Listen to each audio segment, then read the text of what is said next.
Ngayong araw nga, samahan niyo akong puntahan yung isang lugar na matagal ko nang gustong mapuntahan. Nung lumabas yung schedule nung Martes, nagtugma yung schedule namin ng kasamahan ko. Kaya kinuha na namin yung opportunity na magsabay kami ng day off para makapunta dito sa lugar na to. Matagal na yung plano na to. Dapat nung Canada Day pa. Kaso nga ay hindi natuloy dahil nga nung araw na yon ay may pasok kami pareho. Iniisip din namin yung sasakyan papunta dun. Kaya hanggang sa hindi na lang talaga natuloy. Tapos may napanood akong isang vlog na nag-commute lang sila gamit ang bus. Hinanap ko yung bus na yon kung ano-ano nga ba yung ruta niya papunta dito sa Banff. At nung nakita ko nga yung schedule nung bus, napakaswerte naman talaga dahil nga merong stopover dito malapit sa bahay. Kaya bigla kaming nagkayayaan nung kasama ko nasubukan yung bus papunta doon sa Banff. Kinuha na lang din naman talaga namin yung opportunity na nagsabay kami ng day off. Kaya mismo nung araw na yun, nag-book din kami agad ng ticket online. Ang transaction nga ay online lahat.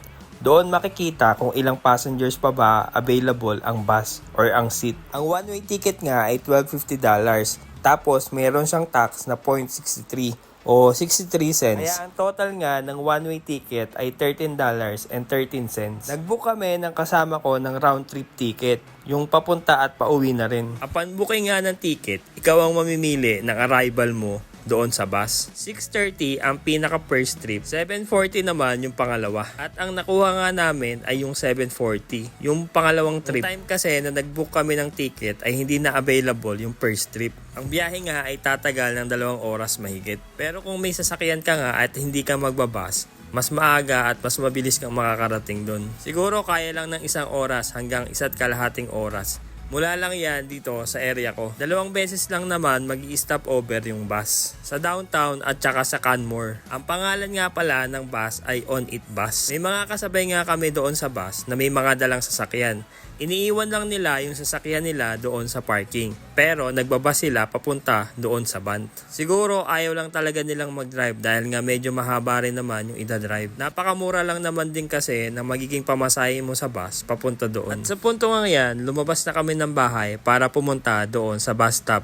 Nagbaon na nga lang din kami ng kanya-kanyang pagkain para makatipid na rin. Parang lahat talaga ng bagay para makatipid gagawin talaga. Unang-una nga ay sa pamasahe na sobrang baba na kung ikukumpara sa iba. Meron din kasing nag-o-offer ng mga joiners dito. Private car na pwede kang sumakay o makisakay doon at tapos doon ka magbabayad. Usually nga ay $150 ang singil sa mga joiners. Napakalaki ng difference dito sa bus na magbabayad ka lang ng $56 balikan. Tapos nga ay nagbaon na lang kami ng mga ready to eat na mga pagkain. Kaya iyan talaga yung mga laman ng mga bag namin. Sinusulit na lang din kasi namin talaga yung nalalabing araw ng summer. Dahil next month nga ay magfo-fall na. Tapos nga ay winter na. Kaya wala na talaga kaming magagawa pagtapos nun. Talagang magiging literal na magiging trabaho bahay na lang. Tsaka para makapagpahinga na rin. At makalimot kahit sandali sa dami ng iniisip. At hindi rin naman talaga ako nagkamali. Dahil nung pagdating ko doon sa lugar, talagang busog na busog yung mga mata ko doon sa magagandang lugar na nakita ko. Ang bus stop nga na pupuntahan namin ay mismo doon sa likod lang ng pinagtatrabahuhan namin. Dahil nga sobrang aga pa, mapapansin nyo dito na bihira yung mga sasakyan na dumadaan. Yung mga sasakyan nga dyan sa gilid ng daan, iyan yung sinasabi ko sa inyo kanina